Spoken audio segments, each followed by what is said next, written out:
자, 오늘 말씀의 제목은 주의 말씀, 어두운 시대에 더 강해진다라는 제목으로 하나님 말씀 전하겠습니다. 오늘 말씀에 보면 대제사장들과 사두개인, 그러니까 권력을 가진 사람들이 사도들을 잡아다가 다시 투옥을 했습니다. 투옥을 했는데 그 장면이 18절에 시작이 됩니다. 사도들을 잡아다가 옥에 가두었더니, 이렇게 말씀이 진행이 되는데, 이 말씀이 끝나기도 전에, 이 문장이 끝나기도 전에 주의 천사가 급하게 등장을 합니다. 19절에 보면 주의 사자가 밤에 옥문을 열고 끌어내어 이르되, 이 말씀이 굉장히 놀랍습니다. 왜냐하면 이 말씀을 잘 보면 사도들의 마음이 급해 보이나요? 하나님의 마음이 급해 보이나요? 사도들이 조급해 보이시나요? 하나님이 조급해 보이시나요? 하나님이 훨씬 더 조급해 보입니다. 사도들도 마음이 조급하겠죠. 지금 수많은 사람들이 교회로 들어와서 이 교회를 조직하고 움직여야 되는데, 지금 감옥에 갇히게 되면 굉장히 마음이 조급하겠죠. 근데 하나님이 더 조급해 보입니다. 감옥에 갇힌 사도들이 있는데 그 사도들이 24시간도 지나기 전에 그날 밤에 나타나서 주의 천사들을 통해서 끌어내고 있다라고 말합니다. 그냥 데리고 나왔다라고 말하지 않고 끌어내서 무언가를 해야 될 정도로 하나님은 하나님의 일에 대해서 급하다라고 하는 느낌을 이 말씀을 보면서 지울 수가 없습니다. 하나님은 하나님의 일을 하시되 하나님의 시간표에 맞춰서 하시면서 늦추지도 않고 하나님이 하나님의 시간표대로 일을 해 가십니다. 우리는 이 말씀을 보면서 자칫 이렇게 생각할 때가 있습니다. 하나님의 자녀들이 고난에 처해 있을 때 하나님은 반드시 건져주신다라고 그런 의미로 받아들일 수도 있지만, 그런 의미보다 더 강한 것은 하나님이 생명을 살리는 일에는 급하게 일하시고 활동하신다라고 하는 것을 우리가 이 메시지를 통해서 깨달을 수 있습니다. 그런데 하나님은 지금도 살아계시다라고 고백하고 찬송하고 있음에도 불구하고 우리는 왜 하나님이 지금도 이렇게 적극적으로 일하시는 것을 경험하지 못하고 있을까요? 우리는 신앙생활하면서 이렇게 말합니다. 이렇게 고백할 때가 있습니다. 이렇게 느낄 때가 있습니다. 하나님이 굉장히 소극적으로 일하시는 것 같아. 하나님은 숨어 계신 것 같아. 하나님은 과묵하신 것 같아 라고 생각할 때가 있습니다. 그러나 그렇지 않습니다. 하나님은 지금도 하나님의 일을 하시되 소극적이 아니라 적극적으로 일하고 계시는 분입니다. 그런데 우리는 왜 하나님을 적극적인 하나님으로 만나지 못하고 있을까요? 원초적으로 말하자면 시간대가 다르기 때문입니다. 하나님이 일하시는 시간대와 우리가 하나님을 원하는 시간대가 좀 다르기 때문입니다. 그러니까 욕망의 차이가 있을 수 있죠. 하나님이 원하시는 바가 있고 우리가 원하는 바가 있는데 그것이 일치하지 않기 때문에 이렇게 시간대가 다른 모습으로 드러날 때가 많다는 것이죠. 오늘 천사가 등장하는 시간대가 나오고 있는데요. 주의 사자가 밤에 옥문을 열고 끌어내어 이르시되, 하나님이 일하시고 있는 시간대, 말씀하시는 시간대가 여기에서는 낮이 아니라 밤이다라고 말하고 있습니다. 좀 시간의 범위를 다시 한번 설정해 보도록 하겠습니다. 성경이 말하는 하루의 시간대는 어디서 시작해서 어디로 끝나죠? 성경은 저녁에서 저녁이 되고 아침이 되니, 저녁이 되고 아침이 되니, 저녁에서 시작해서 밤을 지나서 아침으로 갑니다. 하나님의 시간표가 그렇게 많이 움직입니다. 근데 우리는 밤 12시 땡 하고 지나면 내일이 되죠. 12시 전까지가 우리는 오늘이 되고 그 다음 날이 됩니다. 그런데 하나님의 시간대가 다르다는 것을 성경에서 매우 많이 여러 번 가르쳐 줄 때가 있습니다. 성경이 말하고 싶은 바가 이겁니다. 내일에 가장 큰 영향을 미치고 있는 시간이 바로 오늘 밤이다. 오늘 밤을 어떻게 지나느냐, 무엇으로 채우느냐, 누구와 함께 하고 있었느냐가 내일을 결정한다 라고 하는 것이 성경의 매우 중요한 메시지입니다. 하나님이 아브라함을 몇 살에 부르셨죠? 75세에 불렀습니다. 어느 날 밤 아브라함을 불렀습니다. 어느 날 밤, 아마도 예상컨대 분명히 칠흑같이 어두운 밤이었을 것입니다. 그리고 아브라함도 좀 외롭고 고독한 시간이었을 것 같습니다. 이제 노년이었고 이사도 하고 여기저기 옮겨 다녀야 되는 그 마음이 얼마나 산란했겠어요.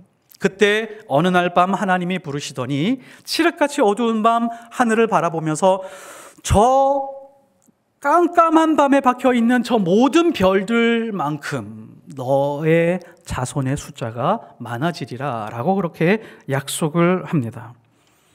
자, 그래서 아브라함이 믿음으로 의롭다라고 하고 결정된 시간이 언제냐면 밤이었습니다. 밤에 하나님이 하신 말씀을 붙들고 그것을 믿음으로 수용하면서 믿음의 조상이 되었습니다. 믿음으로 의인이 된 것, 그것이 바로 낮이 아니라 밤이었다는 것이죠. 그리고 생명을 낳을 수 없는 인생의 가장 어두운 시간, 그 시간에 하나님께서 만나 주셔서 약속을 하셨고 그 약속의 말씀을 붙들고 살았습니다. 아브라함의 아들 이삭도 하루하루 살아가는 것이 굉장히 어려웠던 것 같습니다. 먹고 사는 것, 그것이 굉장히 힘들었었던 것 같습니다. 가는 곳마다 먹고 살기 위해서 우물을 팠습니다. 근데 우물을 파는 족족 다 빼앗겼습니다. 우물이 그냥 산 몇 번 파서 그냥 생겨나는 그런 물이 아닙니다. 중동에 가면 100m, 200m 파야 겨우 물이 나올 수 있을 정도의 우물입니다. 온 힘을 다해서 우물을 팠는데 계속해서 빼앗겼습니다. 마음도 가난하고 힘들고 괴로운 어느 날, 생존하는 것이 어렵고 힘들었었던 어느 날 밤에 하나님이 찾아오십니다. 창세기 26장 24절, 그 밤에 여호와께서 그에게 나타나 이르시되 나는 내 아버지 아브라함의 하나님이니 두려워하지 말라. 내 종 아브라함을 위하여 내가 너와 함께 있어 내게 복을 주어 네 자손이 번성하게 하리라 하신지라. 생존에 대한 두려움에 빠져 있었던 그 밤에 찾아오셔서 하나님이 먼저 위로하십니다. 두려워하지 마라. 힘들지. 이 어두운 세상에서 생존을 하려고 하니까 얼마나 힘드니? 계속해서 빼앗기고 살아가고 있지. 얼마나 실패감과 좌절감과 절망 속에 빠져 있었니? 두려워하지 마. 노년에, 힘도 없는 그 노년에 이집트로 모은 가족이 전부 다 이민을 가야 됐었습니다. 얼마나 힘들었을까요? 걷는 것조차 힘든 그 나이에 이민 가서 새로운 물을 마시고 새로운 음식을 먹으면서 살아야 되는 그 어려움이 있었습니다. 몹시 고통스럽고 두려웠습니다. 그날 밤에 하나님이 말씀하셨습니다. 창세기 46장 2절에서 3절. 그 밤에 하나님이 이상 중에 이스라엘에게 나타나 이르되 야곱아 야곱아 하는지라. 야곱이 이르되 내가 여기 있나이다 하매 하나님이 이르시되 나는 하나님이야. 내 아버지의 하나님이니 애굽으로 내려가기를 두려워하지 말라. 내가 거기서 너로 큰 민족을 이루게 하리라. 이 말씀이 크게 위로가 되었습니다. 야곱은 크게 위로를 받고 그 자리에서 희생 제사를 드렸다라고 나오고 있습니다. 아브라함의 하나님, 야곱의 하나님, 이삭의 하나님, 이 하나님이 한 사람 한 사람 만나주는 그 시간대를 한번 보십시오. 깊고 어두운 밤이었습니다. 인생이 가장 초라할 때였습니다. 그때 하나님이 나타나셔서 위로해 주시고 말씀하셨으며 그 말씀을 붙들고 예배하고 인생의 한 걸음 한 걸음 걸어가면서 살았습니다. 하나님이 지혜를 주는 시간대가 있습니다. 역대하 1장 7절. 그날 밤에 하나님이 솔로몬에게 나타나 그에게 이르시되 내가 내게 무엇을 주랴 너는 구하라 하시니. 개인적으로 깊은 밤에 솔로몬은 하나님과 만났습니다. 하나님이 말씀해 주셨습니다. 너에게 무엇을 줄까? 하나님 지혜를 주십시오. 정확하게는 듣는 마음을 달라라고 그렇게 간구했습니다. 그래서 온 세계의 역사 속에서 지혜의 대명사는 솔로몬이 되었죠. 예수님이 언제 탄생하셨죠? 예수님은 어두운 밤에 탄생하셨습니다. 오 거룩한 밤, 고요한 밤, 거룩한 밤.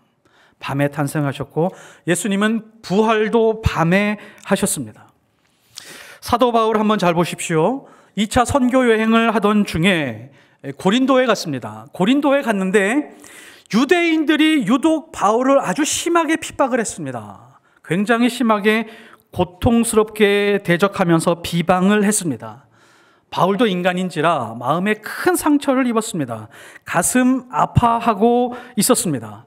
마음에 어떤 마음을 가지고 있었냐면 나 이제 더 이상 말하고 싶지 않아. 더 이상 말씀을 전하고 싶지 않아. 이런 마음이 마음속에 막 차오르기 시작을 했습니다. 그날 밤에 사도행전 18장 9절에서 10절 밤에 주께서 환상 가운데 바울에게 말씀하시되 두려워하지 말라. 침묵하지 말고 말하라. 내가 네 마음 알아. 이제 더 이상 말하고 싶지 않지. 침묵하지 말고 말해. 내가 너와 함께 있을 거야. 내가 너와 함께 있으며 어떤 사람도 너를 대적하여 해롭게 할 자가 없을 것이니 이는 이 성중에 내 백성이 많음이라 하시니라. 바울이 감옥에 갇혔을 때도 마찬가지입니다. 사도행전 23장 11절 그날 밤에 주께서 바울 곁에 서서 이르시되 담대하라. 내가 예루살렘에서 나의 일을 증언한 것 같이 로마에서도 증언하여야 하리라 하시니라. 바울이 로마에서 순교할 때까지 일평생 초지일관 표대를 향하여 자기 인생의 모든 것을 전제와 같이 다 쏟아 부으면서도 지치지 않고 갈 수 있었던 이유는 매일매일 밤 하나님의 말씀을 듣고 묵상하며 살아있는 그 말씀을 붙들고 예배하는 삶을 하루하루 살아갈 수 있었기 때문입니다. 자신에게 주어진 매일매일의 밤이 하나님의 말씀으로 채워져 있었고, 그리고 괴로움과 절망과 좌절이 찾아올 때마다 그 말씀으로 그 좌절과 절망들을 다스렸기 때문입니다. 우리가 이것을 놓치지 말아야 됩니다. 자, 그래서 성경에서 우리가 대단히 중요한 사실을 발견하게 되는데요. 하나님은 주로 낮에 어떤 일을 하시냐면 표적과 기적과 기사 같은 일들을 하면서 많은 사람들에게 하나님이 하시는 일들을 알려주십니다. 밤에는 무슨 일을 하시죠? 하나님은 기다리십니다. 우리와 개인적으로 지극히 개별적으로 만나기 위해서 기다리고 계십니다. 그리고 하나님을 찾게 될 때 가장 약하고 어두운 인생에서 우리 인생의 물리적인 그 밤에서 하나님을 찾기 시작할 때 하나님은 말씀을 준비하셔서 말씀으로 우리에게 공급하시고 두려워하지 말라. 내가 너와 함께 하겠다. 네가 지금 가고 있는 길, 그 길에서 넘어지거나 지치거나 쓰러지지 않게 하겠다라고 말씀하고 있습니다.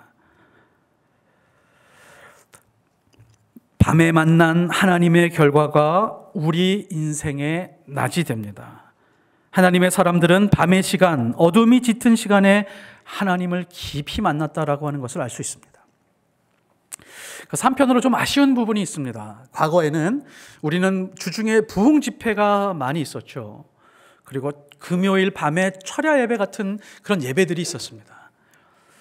집회에 가서 그 밤에 인생의 아주 어두운 밤에 하나님 앞에 부르짖으면서 눈물 콧물 쏟아내며 하나님과 지극히 개별적으로 만났었던 그런 시간들이 있습니다. 그런데 현대에 우리가 살아가고 있는 이 신앙의 형태를 보면 밤에는 굉장히 나태해지고 게으르고 세상적인 그런 시간들로 채워지는 그런 모습들이 많이 있습니다. 그래서 우리는 의도치 않게 밤이 그런 시간대로 사용되면서 하나님과 멀어질 때가 많이 있다는 것이 굉장히 안타깝습니다. 반대로 성경은 밤을 쾌락과 욕망을 위해서 사용하면 일생을 망치게 된다라고 하는 것을 말하고 있습니다. 아브라함의 조카 롯이 있었습니다. 이 조카 롯은 아브라함과 다른 장소에서 살았습니다. 도시에서 살았습니다. 젊은 사람이면 도시에 가서 살아야지, 도시에서 인생을 멋지게 개척해 보는 거야 라고 하면서 화려한 도시 소돔에서 살게 되었습니다. 소돔이 패망하기 전에 롯을 구해내기 위해서 하나님이 두 천사를 보냅니다. 두 천사가 아마 외모적으로 굉장히 멋지고 아름다웠었던 것 같습니다. 소돔에 거주하고 있었던 남자들이 몰려와서 롯의 집을 두드리면서 지금 새로운 남자 두 사람이 있는데 내보내라. 우리가 그들과 관계하리라 라고 그렇게 말합니다. 밤에요. 영어 단어 소돔이라고 하는 단어가 있습니다. 소돔에다가 Y자 하나 붙인 겁니다. 이 단어의 의미는 뭐냐면 남자와 남자가 성적으로 결합하다라고 하는 의미로 쓰이고 있습니다. 이 도시의 사람들은 밤의 시간들을 쾌락으로 채우고 있었습니다. 그래서 소돔은 멸망할 수밖에 없었던 것이죠. 쾌락으로 밤을 채우고 있다면, 쾌락으로 밤에 시간을 보내고 있다면 어쩌면 희망이 없다라고 하는 의미를 가질 수 있습니다. 우리에게 주어진 하루하루의 밤을 어떻게 보내고 계신가요? 성경이 말하는 밤은 이와 같습니다. 내일을 하나님의 말씀대로 살기 위해서 오늘 밤을 준비하여 하나님과 동행하기 위해 준비하는 시간입니다. 무엇으로요? 말씀과 기도로. 자기 전에 하나님 앞에 기도해야 됩니다. 하나님, 오늘 하루를 이러이러하게 살았는데 내일은 이러이러하게 하나님의 뜻에 맞게 충만하게 살아가게 해주시옵소서. 또 자기 전에 하나님의 말씀을 읽으면서 하나님, 이 살아있는 말씀을 붙들고 내일 하루를 살아갈 수 있게 해주시옵소서. 이게 사실은 시작입니다. 이것이 우리의 삶이 되어야 됩니다. 분명히 확신할 수 있습니다. 사도들은 감옥에 들어가서 어두운 밤에 온 영혼을 다해 여호와 하나님을 사모했을 것입니다. 그리고 곧바로 주의 사자가 찾아와서 옥문을 열고 말합니다. 줄탁 동시가 이와 같은 것입니다. 20절에 가서 성전에 서서 이 생명의 말씀을 다 백성에게 말하라 하매 그들이 듣고 새벽에 성전에 들어가서 가르치더니 하나님의 천사가 사도들을 풀어주었습니다. 기적이죠. 놀라운 일입니다. 그 뒤에 가면 어떻게 풀어줬는지 모를 정도로 풀어줬습니다. 열쇠를 열고 풀어주었는지 감옥은 그대로 잠긴 채로 닫혀 있었습니다. 이거를 뚫고 나온 건지 어떻게 나온 건지 몰라요. 굉장히 놀라운 기적이 벌어졌습니다. 축복이죠. 기적은 축복입니다. 근데 사도들이 어떤 행동을 했는지 한번 보십시오. 하나님이 주신 그 축복을 곧바로 하나님의 말씀을 증거하는 사명으로 전환시키고 있다는 것을 우리가 분명하게 확인할 수 있습니다. 그래서 사도들이 능력이 있었습니다. 자기에게 주어진 축복을 하나님을 이루는 것으로 모두 사용하고 있었던 사람들, 이 사람들이 사도들이었고 그래서 능력이 있었습니다. 거꾸로 우리에게 왜 그리스도인의 능력이 나타나지 않느냐라고 질문을 하면 하나님이 주신 은혜를 가지고 하나님이 주신 그 생명의 말씀을 가지고 하나님의 뜻을 이루는데 사용하는데 너무 더디기 때문입니다. 제자들은 어떻게 했는지 한번 보십시오. 21절에 그들이 듣고 새벽에 성전에 들어가서 가르치더니 하나님이 말씀하신 그 말씀을 듣고 시간에 간격을 두지 않습니다. 이런 말씀하지 않으셨습니다. 자, 감옥에서 너희들 끄집어내 줄 테니까 당장 아침에 눈 뜨자마자 새벽에 성전에 가서 달려가서 생명의 말씀을 전하라. 이렇게 시간을 지정해 주지 않았습니다. 저라면 아마 이럴 것 같아요. 감옥에 갇혔었으니까 잘 씻지도 못하고 집에 들어가서 가족들도 보고 예쁜 딸들도 보면서 내가 사명을 가지고 있어. 얘들아, 잠깐만 기다려줘. 내가 어디 가야 될 데가 있으니까 작별도 하고 맛있는 것도 먹고 좀 그렇게 하면서 오후 때 사람들이 언제 많이 모이지? 그 시간대 선정해가지고 그 시간대 가서 내가 하나님의 말씀을 전하는구나 라고 생각했을 수 있는데 제자들은 그렇지 않습니다. 날이 밝을 때를 기다렸다가 그냥 즉각적으로 순종합니다. 새벽에 달려가서 생명의 말씀을 전하는 것을 기쁨으로 삼고 있습니다. 이것이 우리와 사도들의 아주 극명한 차이입니다. 이 부분을 비집고 들어가서 우리는 우리 신앙을 비추어 봐야 됩니다. 과연 하나님이 우리에게 은혜와 축복을 주셨을 때 즉각적으로 순종하려고 하는지, 하나님의 말씀의 은혜가 충만히 임했을 때 그것을 바로 실천하려고 애쓰는지, 그냥 오늘 은혜 있었어, 참 예배 좋았어 라고 생각을 하면서 또 나는 내 생활대로 내 생활을 지켜가기 위해서 하나님의 은혜와 축복을 사용하는데 다 소진해 버리지는 않는지 한번 생각해 봐야 됩니다. 하나님이 말씀을 주셨을 때 순종하는 것에 가볍게 여기게 되면 생각하지도 못하는 시간이 지나고 나서 하나님과 멀어져 있는 자신을 보게 됩니다. 이렇게 신앙의 형태가 계속 이런 식으로 반복이 되면 이렇습니다. 시간이 지나가다가 보면 또 고난이 찾아와요. 그럼 하나님 앞에 눈물을 흘리면서 하나님 앞에 매달립니다. 하나님께서 또 응답을 주시죠. 또 왔다 갔다 하는 그런 인생을 살게 됩니다. 그러면 하나님이 주신 복을 가지고, 하나님이 주신 은혜를 가지고 하나님의 축복으로 자기 소견에 옳은 대로 살았더라. 이게 사사기죠.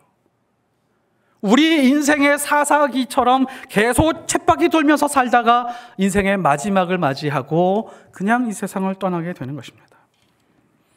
그래서 예수님이 우리에게 말씀하셨습니다. 나를 따라오려거든 자기 십자가를 지고 자기를 부인해야 된다라고 말합니다. 자기를 부인해야 된다라고 하는 게 바로 이런 겁니다. 이 말씀을 듣고 있는 모든 사람들은 예수님을 믿고 있는 사람들이에요. 예수님의 말씀에 은혜가 있었던 사람들입니다. 그런데 이 말씀을 들은 사람들이 대부분 어떻게 살아갈 것을 알고 있었냐면 그 말씀의 은혜를 가지고 자기의 인생을 지키는 것만으로 살아가는 사람들일 거라는 것을 알고 있었던 것입니다. 그래서 예수님이 자기 보존 본능을 유지하는 데 말씀을 사용하지 말고 자기 보존을 위해서 은혜를 사용하지 말고 축복을 사용하지 말고 너희가 받은 은혜와 축복을 가지고 사명으로 전환하는 데 사용하라 라고 하는 것이 바로 자기를 부인하는 것입니다. 축복이나 은혜, 이것을 내 인생을 지키는데 수단으로 사용하는 것, 이것은 우리 축복과 은혜를 오용하는 것입니다. 그것을 의지하지 않는 것부터 우리는 십자가의 길을 따라가는 것입니다. 정말 하나님과 동행하고 싶으십니까? 정말 하나님과 함께하고 싶으세요? 정말 하나님의 말씀대로 살아가고 싶으세요? 반대로 지금 생명의 말씀이 내 안에서 정말 살아있는 말씀으로 느끼면서 살아가고 싶으십니까? 하나님이 만나기 원하는 시간대가 있습니다. 개인적으로 깊이 만나고 싶어하는 그런 시간대가 있습니다. 우리의 밤, 우리에게 주어진 그 밤, 그 밤에 영적인 질서를 부여해야 됩니다. 우리의 밤에 하나님 앞에 개인적으로 깊이 기도하고 하나님, 오늘 하나님의 말씀대로 살았는지 제가 반성해 봅니다. 오늘 성령과 함께 동행했는지 반성해 봅니다. 하나님, 내일은 하나님과 함께 동행하는 삶을 살고 싶습니다. 하나님은 자신의 자녀들을 돌보고 환난에서 지켜주시는 궁극적인 이유가 있습니다. 사도들처럼 감옥에서라도 끄집어내서 생명의 말씀, 사람을 살리는 그 사명을 감당하게 하고 싶으신 그 소망이 있으신 겁니다. 내가 너를 좀 쓰고 싶다. 이 환난에서 끄집어내서라도 생명을 살리는 일에 사용하고 싶다. 그 말씀에 응답할 수 있는 우리가 되었으면 좋겠습니다. 그래서 이것을 깨닫게 하기 위해서 하나님께서는 고난도 주시고 때로는 인생을 다른 길로 돌아가게도 하십니다. 하나님께서 주신 이 축복을 자기 보존 본능으로만 사용하고 있는 것이 아닌지 다시 한번 생각해 보시기 바랍니다. 만일에 자기 보존 본능에만 사용하게 되면 우리 인생은 어느 한켠이 무너지게 될 수도 있습니다. 하나님이 주신 축복을 하나님 일에 사용하면 우리는 분명히 생명의 능력이 무엇인지를 깨닫게 될 것입니다.